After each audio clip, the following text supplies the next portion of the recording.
ज्यामध्ये फार मोठ्या प्रमाणात भ्रष्टाचार, वेगवेगळ्या एजन्सीचा गैरवापर आणि स्थानिकदृष्ट्या जनतेला आलेले त्या सरकारचे अनुभव याचा प्रत्यंतर त्या निवडणुकीत आलं आणि त्या सर्वाचा आढावा आज घेण्यात आला। महाविकास आघाडी म्हणून नुकत्याच झालेल्या सुप्रीम कोर्टातील निकालाचा देखील तिन्ही पक्षाच्या प्रमुखांनी बसून जो सुप्रीम कोर्टाने निवाडा दिलेला आहे त्याची साधक बाधक चर्चा देखील आमच्या बैठकीत करण्यात आली। त्या बाबतीत पुढे कोणकोणत्या गोष्टी होण्याची शक्यता आहे याची चर्चा करण्यात आली। अध्यक्षांना आता जबाबदारी सुप्रीम कोर्टाने दिलेली आहे, या सगळ्याचा आढावा घेण्यात आला। महाविकास आघाडी म्हणून महाराष्ट्रातली महाविकास आघाडी एकसंघपणाने सध्या उन्हाळा प्रचंड मोठ्या प्रमाणात असल्यामुळे आम्ही महाविकास आघाडीच्या ज्या बैठका थोड्याशा प्रलंबित ठेवलेल्या आहेत त्या थोडासा उन्हाळा कमी झाल्यानंतर जून महिन्यात पावसामान बघून त्या दृष्टीने आम्ही पुढच्या सभा देखील सुरू करणार आहोत। जर पाऊसमान वाढलं तर मग काही ठिकाणी इंडोर घ्याव्या लागतील, पण सुरुवात मात्र आम्ही पुन्हा या महाविकास आघाडीच्या सभांची पाऊसमान आणि उन्हाळ्याची तीव्रता लक्षात घेऊन जे स्थगित केलेले ते थोड्या दिवसांनी त्याचाही विचार आम्ही करणार आहोत। तिन्ही पक्ष मिळून एकसंघपणाने एकत्रितपणाने या भविष्यकाळात येणाऱ्या लोकसभेच्या आणि विधानसभेच्या निवडणुकांसाठी तिन्ही पक्षाचे प्रमुख एकत्रित बसून हळूहळू लोकसभेच्या आणि विधानसभेच्या जागांच्या वाटपात आमच्याबरोबर महाराष्ट्रात तिन्ही पक्ष, त्या व्यतिरिक्त महाराष्ट्रातील काही इतर पक्ष, आमचे आघाडीचे घटक पक्ष आहेत, त्या सर्व घटक पक्षांना बोलावून त्यांच्याशी चर्चा करून आम्ही त्या बाबतीतही चर्चा हळूहळू आम्ही आता सुरू करणार आहोत। एकत्रितपणाने महाविकास आघाडीचं अधिक चांगलं कोऑर्डिनेशन महाराष्ट्रातल्या जनतेपुढे ठेवून एक ठाम पर्याय महाराष्ट्रातल्या जनतेला सक्षमपणाने देण्याचा प्रयत्न हा आमचा महाविकास आघाडीचा एकत्रितपणाने करायचा, यावर आत बसलेल्या सर्व नेत्यांचं एकमत झालेलं आहे आणि मला खात्री आहे की महाविकास आघाडी कर्नाटकप्रमाणे महाराष्ट्रात देखील महाराष्ट्रातल्या जनतेच्या विश्वासास पात्र ठरून अधिक मोठ्या संख्येनं ताकदीनं महाविकास आघाडी पुढच्या काळात काम करेल।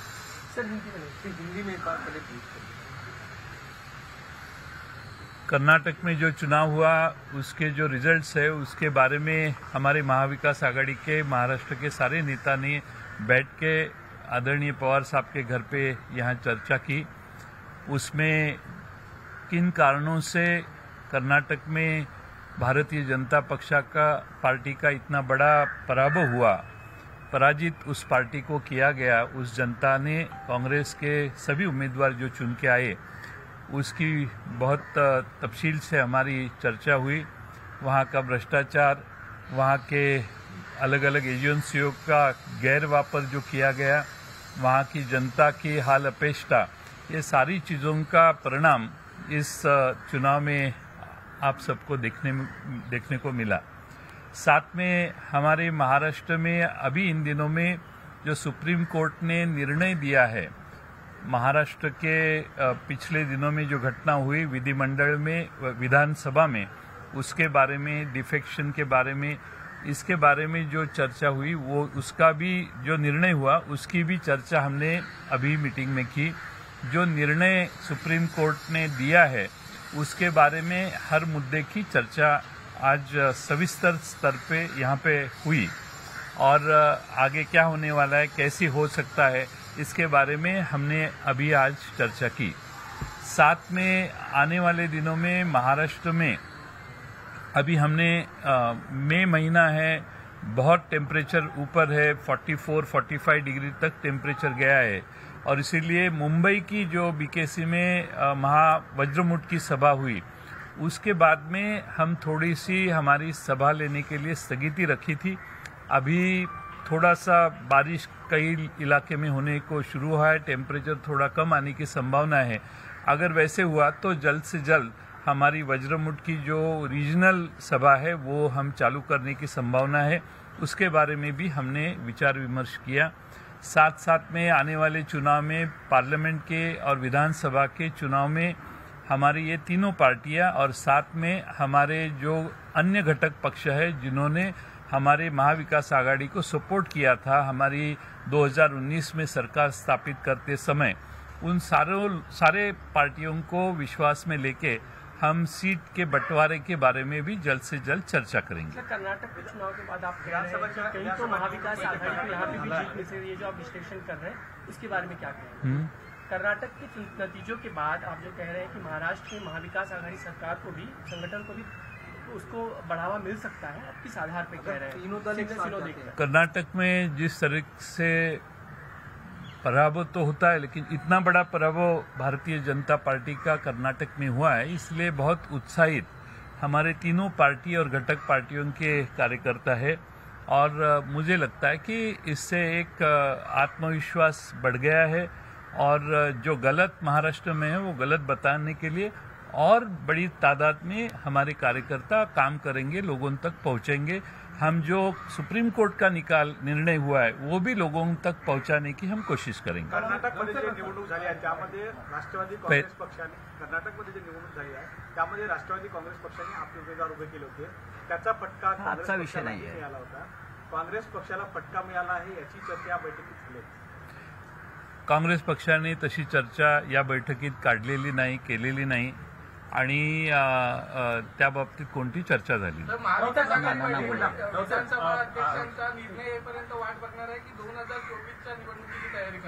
महाविकास आघाडीच्या सुप्रीम कोर्टात जो निर्णय झालेला आहे त्याचा तपशील जर वाचला आपण तर कोणत्या कोणत्या गोष्टींच्या मर्यादा घालून सुप्रीम कोर्टाने अध्यक्षांना ही निर्णय घेण्याची जबाबदारी दिलेली आहे ते आपल्याला समोर आहे।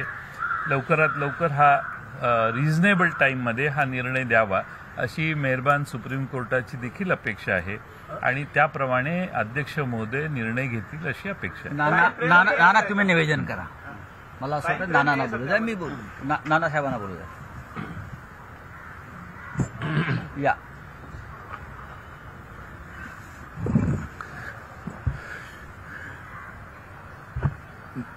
दिल्लीचं झूठ आणि कर्नाटकाचं लूट या सगळ्या गोष्टीला कर्नाटकाच्या जनतेप्रमाणे देशातल्याही जनतेला ओळख झालेली आहे। कर्नाटकमध्ये जो विजय झालेला आहे त्या विजयाचं आपण चित्र पाहिलं तर त्या कर्नाटकच्या जनतेमध्ये जो राग बीजेपीच्या विरोधातला होता, नरेंद्र मोदी आणि अमित शहाच्या विरोधात होता, तो त्या ठिकाणी स्पष्ट झालेला आहे। ज्याप्रमाणे कर्नाटकमध्ये भ्रष्टाचाराच्या आरोपामध्ये 40% तिथला पाठच झाला होता, तर महाराष्ट्रामध्ये एक शब्द अजून मोठा पाठ झालेला आहे, खोके। त्याच्यामुळे महाराष्ट्रातलं सरकार कर्नाटकापेक्षा भ्रष्टाचारी आहे आणि महाराष्ट्रामध्ये सुद्धा हे सरकार जनतेच्या पैशाला लुटायला बसलेलं आहे आणि हे महाराष्ट्राची जनता सुद्धा ओळखत आहे। आजच्या मीटिंगमध्ये जसं जयंत पाटील साहेबांनी सांगितलं त्याप्रमाणे की पुढच्या काळामध्ये महाराष्ट्रातून बीजेपीचं हे जे आत्ताचं असंविधानिक सरकार आहे या सरकारचं पानिपत कसं करता येईल, दुसरं माननीय सुप्रीम कोर्टाने दिलेले निर्णय त्याच्यामध्ये माननीय विधानसभा अध्यक्षाला त्याच्यामध्ये काय बंधन टाकलेले आहेत ते पण आपल्या सगळ्यांच्या समोर आहे। त्या कालावधीत तो निर्णय लागलाच पाहिजे आणि त्या माध्यमातून महाराष्ट्रातलं हे असंविधानिक सरकार, कारण की आम्ही सातत्यानं सांगत होतो की ज्या दिवशी सरकार महाराष्ट्रात झालं त्यावेळेस हे सरकारच असंविधानिक आहे। आपण पाहिलं की माननीय सुप्रीम कोर्टाने सांगितलं की त्या ठिकाणी आमदारांनी आपल्याला सुरक्षा माननीय राज्यपालाकडे मागितली आणि राज्यपाल महोदयांनी ज्यांनी सुरक्षा मागितली त्याला सरळ मुख्यमंत्री बनवलं। हे असंविधानिक व्यवस्था महाराष्ट्रामध्ये निर्माण करण्याचं काम त्या काळातल्या राज्यपाल भगतसिंग कोश्यारींनी जे केलं त्यांच्यावर काय ताशेरे ओढलेत माननीय सुप्रीम कोर्टाने। महाराष्ट्राच्या इतिहासामध्ये, या महाराष्ट्राच्या पुरोगामी विचारामध्ये, शाहू फुले आंबेडकरांच्या महाराष्ट्रामध्ये हे पाप करण्याचं जे धाडस बीजेपीनं केलं त्याचे परिणाम बीजेपीला भोगावं लागणार आहे. आजच्या मीटिंगमध्ये कर्नाटकाच्या विजयोत्सवाचा आम्ही त्या ठिकाणी चर्चा केली. उद्या परवा त्या ठिकाणी काँग्रेसचे नवीन मुख्यमंत्री होतील आणि एक चर्चा आम्ही अशी केली की जी वज्रमूठ सभा जी आहे याची एक मोठी सभा, तिथल्या मुख्यमंत्र्यांचा सत्कार आणि ती सभा पुण्यामध्ये करायची असा एक निर्णय आम्ही केलेला आहे. हे सगळं उन्हाचं वगैरे वातावरण पाहून आणि महाराष्ट्राच्या जनतेला कर्नाटकलं सरकार कसं पाडलं, लोकांनी कसा राग निर्माण, त्याच्या लोकांना त्या बीजेपीबद्दलचा काय राग निर्माण झाला त्याच्याबद्दलची माहिती त्या मुख्यमंत्र्यांच्या वतीनं या ठिकाणी सांगण्याचा प्रयत्न आम्ही त्या ठिकाणी करू. आणि या सगळ्या परिस्थितीला आम्ही समजून आमचं एकच ध्येय आहे की बीजेपी सारखा भ्रष्टाचारी आणि लोकशाहीला न मानणारा, संविधानिक व्यवस्थेचे 3-13 रोज वाजवणाऱ्या बीजेपीला आम्ही सगळे एकत्रित याला हद्दपार करायचा निर्णय आजच्या मीटिंगमध्ये आमचा झालेला आहे.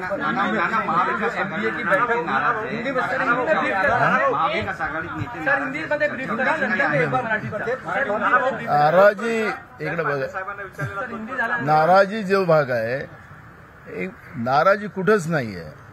नाराजी माध्यमातून बीजेपी ज्या पद्धतीने पेरते त्याचा एक फरक आहे. आम्ही आज सगळेजण आपण पाहतोय आम्ही सगळेजण एकत्रित आहोत आणि एकत्रित राहू आणि त्या दृष्टिकोनातून नाराजी नाही आहे.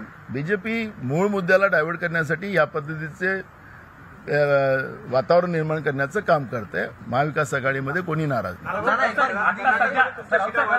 आता सध्या सर्वाधिक अडचणीत सुप्रीम कोर्टाच्या निकालानंतर सर्वाधिक अडचणीत खरं तर उद्धव ठाकरे गट आहे, शिवसेना आहे.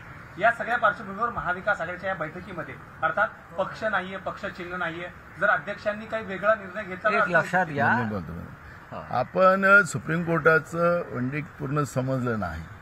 खरं तर पाहिलं की माननीय सुप्रीम कोर्टाने उद्धव ठाकरे साहेबांच्याच बाजूने निर्णय दिलेला आहे. पक्ष हा मोठा असतो, आमदार खासदार मोठे नसतात आणि आयाराम गैरामला काहीच महत्व नसतं या लोकशाहीमध्ये आणि पक्षापेक्षा कोणी मोठा नसतो. हे माननीय सुप्रीम कोर्टाने त्याला शिक्कामोर्तब केलेला आहे. त्यामुळे उद्धव ठाकरे साहेबांच्या विरोधात हा निर्णय नाही आहे, हा चुकीचा समज केला जातो आहे. थोड्या दिवसाचा जीव वाचलेला आहे, ऑक्सिजनमध्ये आहे, त्याला तुम्ही म्हणलं की नाही मिळालं असेल असं तुमचं मत असेल तर त्याला आमचा नाईलाज आहे. तुम्ही एकदा माननीय सुप्रीम कोर्टाचे सगळे निर्णय वाचून घ्या. माननीय सुप्रीम कोर्टाने प्रॉपरली त्या ठिकाणी पक्षापेक्षा कोणी मोठा नाही अशा पद्धतीची भूमिका मांडलेली आहे आणि त्याच्यामध्ये उद्धव ठाकरे साहेबांचाच विजय होणार हे तुम्हाला मी आत्तापासून सांगतो. एक मिनट, इसका हिंदी होऊन जाए. ये बैठक थी और जो तीनों पार्टियों का पिछले 1.5 महीने से अलग अलग नेताओं के बयान आ रहे थे अनबन की, क्या वो अनबन इस बैठक के बाद खत्म हो गई है क्या, और बैठक में क्या चर्चा हुई? हमारी कोई अनबन नहीं है. देखो संजय राउत साहब और हम आजू बाजू मैं उसके ऊपर बात करता हूँ. तो नाना साहब ने बात किया है, जयंत राव ने बात किया है, हम तीनों एक साथ बैठे हैं. अंदर उद्धव ठाकरे साहब है, शरद पवार साहब है, अशोक राव चौहान जी है, अजीत दादा पवार है. हम 1 घंटे से भी ज्यादा अंदर बैठकर बहुत ही खुले दिल से हमारी चर्चा हुई है. देखो आप लोग जो दिखाते हैं असल में अंदर नहीं होता है, ये समझ लो. आज की जो मीटिंग हुई है वो हिस्टोरिक मीटिंग है. कर्नाटक चुनाव के जो नतीजे आए हैं उस जो नतीजे है इसमें कांग्रेस पार्टी सिर्फ कांग्रेस पार्टी नहीं जीती है, पूरे देश का अपोजिशन जीता है, पूरे देश का गठबंधन जीता है और कांग्रेस पार्टी के विजय से पूरे देश को एक ऊर्जा मिली है. उसमें महाराष्ट्र भी है. महाराष्ट्र में जिस तरह से ठाकरे सरकार महाविकास आघाड़ी की सरकार को हटाया गया वो कैसा गैरकानूनी है, अनकॉन्स्टिट्यूशनल है, उसका निर्णय आया है. उस निर्णय के बारे में हमने चर्चा की है. उस बारे में हमने पूरे लीगल एस्पेक्ट जनता को समझाने के लिए अभी हम डिस्ट्रिक्ट लेवल पर भी जाएंगे. और जैसे नाना पटोले जी ने कहा है, आप उस निर्णय का भारतीय जनता पार्टी का जो दिमाग चल रहा है कि एक मिस इंटरप्रिटेशन, चुनाव ये सर्वोच्च न्यायालय का जो निकाल है वो शिवसेना पार्टी के पक्ष में है. आप एक बार समझ लीजिए, ये सरकार गैरकानूनी है, इलीगल है, ये सर्वोच्च न्यायालय ने बताने के बाद भी इस राज्य के मुख्यमंत्री और उप मुख्यमंत्री मीडिया के सामने हंसकर जाते हैं और कहते कि हम ही जीत गए। ये कौन सी, अभी मैं इस शब्द का इस्तेमाल नहीं करूंगा, क्या बात है। लेकिन जनता को हम बताएंगे ये गलत है। और कर्नाटक के बाद महाराष्ट्र में जैसे कर्नाटक जीता है वैसे हम महाराष्ट्र जीतेंगे। और जो सभाएं हमारी बाकी है, पुणे है, कोल्हापुर है, वज्रमूठ की सभा, महाविकास आघाड़ी की वज्रमूठ हम फिर एक बार यहाँ दिखाएंगे। सीट शेयरिंग को लेकर भी कोई चर्चा सीट शेयरिंग के बारे में चर्चा आने वाले दिनों में जरूर होगी। आज प्राइमरी डिस्कशन हुआ है और हमारे तीनों पार्टी में कोई मतभेद नहीं है और बहुत ही शांततापूर्ण तरीके से सीट शेयरिंग हो जाएगा। आपको चिंता करने की जरूरत नहीं। मुख्य मुद्दा टिप्पणी का जो सुप्रीम कोर्ट का फैसला आया, देखिए मुद्दे बहुत है, महाराष्ट्र में सिर्फ मुद्दे ही मुद्दे हैं। अगर कर्नाटक की सरकार करप्शन में 40% है तो यहाँ 100% है। ये 100% करप्शन यानी खोखा है। खोखा में सिर्फ 100% करप्शन होता है। एक जमाने में पेटी की बात चलती जाए, खोखा की बात चल रही है। हम उसके खिलाफ जनता में जाएंगे। चलिए,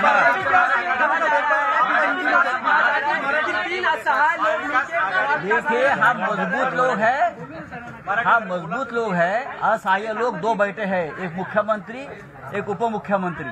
उनके जैसे असहाय लोग हमने जिंदगी में इस महाराष्ट्र के राजनीति में नहीं देखे हैं। एक जो मुख्यमंत्री है वो डिप्टी सीएम के पास देखता है और डिप्टी सीएम दिल्ली की तरफ देखता है। इतने असहाय लोग हमने देखे नहीं है। चलिए, थैंक यू।